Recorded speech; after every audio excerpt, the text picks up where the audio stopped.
Hey everybody, my name is Rich DeRosa, and I'm here to talk to you about joint inspections and the deployment process. Well, a lot of you think that deployments are just get your bags and go. You go through a quick line, get all your paperwork, and you leave. Well, there's a little more to that. There are a few people that actually stay back that you don't see at the line, at the processing line. Those are the people that are out in the yard with us. Now, with this, I hope to give people a better understanding and a little more awareness on what to expect when getting ready for joint inspections or deployments.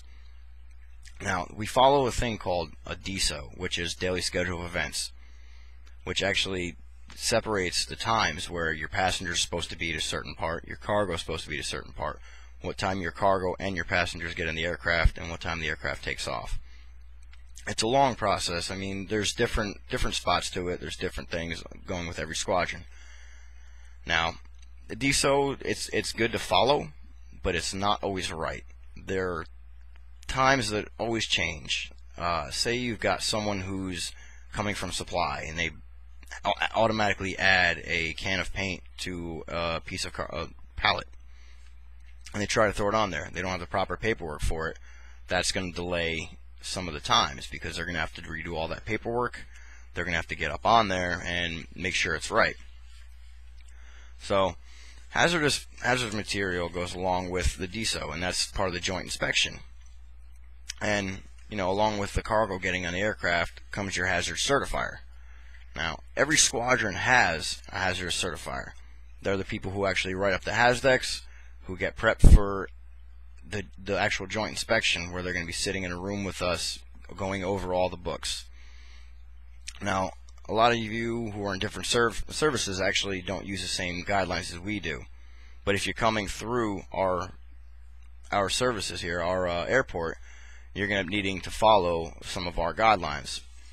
Our regulation is actually the 24204. That is the Hazardous Material Inspection Guide.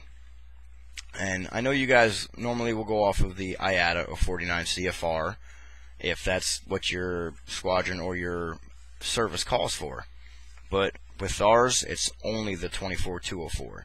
You may use references out of that. Now, when prepping a declaration, you have to make sure that there are actual red borders and not black ones. A lot of people will go on EPUBs and will print out black, just standard copies of the HazDec.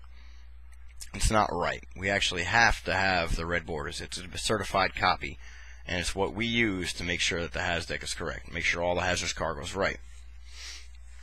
Now, back I think it was in 2004, I actually had a warrant officer who tried to come through. He tried to put some lithium batteries on a pallet, and it turned out that the HazDec was bad. So I denied it. I sent it back to him, and he got a little antsy. He was upset about it. He didn't want to redo this at all. He didn't want to do the paperwork again. So he decided to try to sneak it on a passenger pallet. Yeah, you can do that, but it's highly illegal if you get caught. Luckily, I was nice enough not to report him, so he got away with it, but he just got a, I guess you could say, stern talking to from me. But, it comes along with the lines of inspecting cargo as well, because when he brought that over there, the HazDec was for that pallet. Now, inspecting cargo goes along with the joint inspection as well. When you bring your cargo over to us, you have to make sure that all your paperwork is in order. And if your pallets are warped or something like that, it's going to hinder the JI process, and you don't want to do that. You want to try to keep along with the daily schedule of events times as well as you can. We do have to inspect every container, pallet, and vehicle to ensure that it's safe to be on the aircraft with other people. When building pallets, you always have to keep in mind to try to keep the hazardous materials on the outside of the pallet, so we can see them visually on the pallet. When we're going around inspecting them, if we don't see a label, it's actually going to make it harder for you because you'll end up having to break it down. And we have a lot of people that come through who do actually hide the HazDecs in the center of the pallet or in the box and don't label it. If we can't see it, you'll have to have your team come by, break the pallet down, and go through the whole process of breaking down and then looking for the HAZDIC or the hazardous piece and then rebuilding it. You know, it's a long process that people don't want to do, and that will also set you off on your schedule of events. You know, in containers, ISU 90s, ISU 60s, ISU 70s, they're all containers that you put stuff in that goes on pallets. Now, when putting hazardous materials inside them, you have to make sure that the hazardous label for the piece is on the outside. It's got to be right on the door where the hazardous deck or the hazardous piece is going to be. And when you open the door, that hazardous piece has to be excuse me, the camera keeps going fuzzy.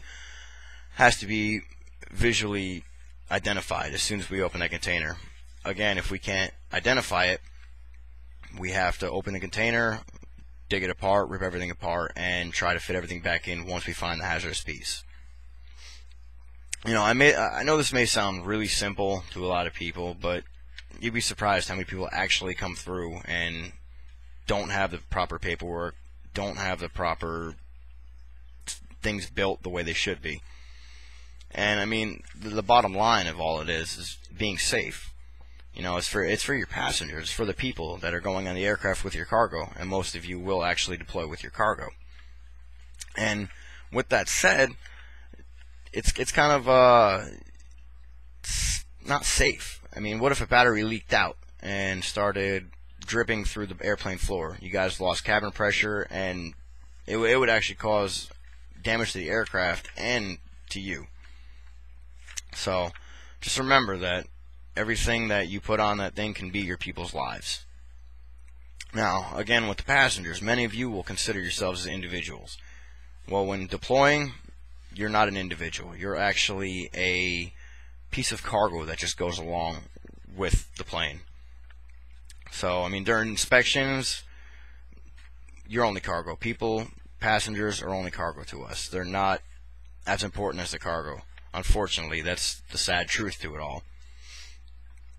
You know, when you look at an aircraft manifest, you're not going to see any pax weights on there. Most of the time, you'll see all cargo weight. They'll add your weight into the cargo weight. And just have to remember that every time that you're certifying hazardous materials and you're putting it on an aircraft, you're trying to hide it, you're putting everyone's lives at risk, and you're not going to see that on the manifest. There's going to be a number. There is one way to avoid doing a HAZDEC, and that is actually giving your people, one of your passengers, some lithium batteries to carry on. Lithium batteries are the only HAZ that you're allowed to do this with. I mean, if you're a team leader as well, I mean, you're going to have 5 personnel at the CDF yard, which is the Cargo Deployment Function Yard, to assist with the JI for any problems that we've talked about, while the other people are being processed at the terminal. Now, after you're done with that, you'll end up having to go to the terminal and be processed yourself, but it'll take a little longer. But I'm hoping that with everything we've discussed, that you'll be a little more aware on what you need to have, where your people need to be, or if you're getting ready to deploy, to know a little bit more about the process of your cargo getting on the aircraft. So now you know a little more about the DSOs, the hazardous repair, and what we look for during joint inspection, and where the passenger is supposed to be. I hope next time that you may be deploying or exercise, that you'll be better prepared. Thank you all for your time. I'll see you in the processing line.